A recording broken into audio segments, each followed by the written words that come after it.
車輛要涉水而行，仲濺起水花。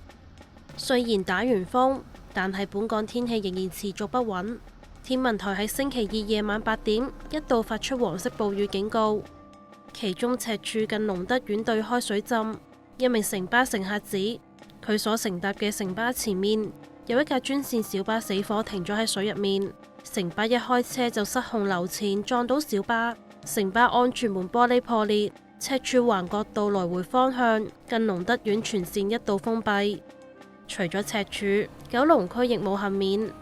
星期二夜晚大約10點，警方接報指長沙灣興華街西近海盈村對開水浸，多架汽車未能離開。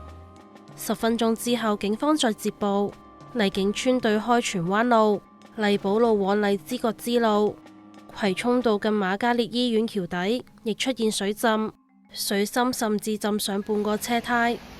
好彩水浸唔算嚴重，全部都好快退卻。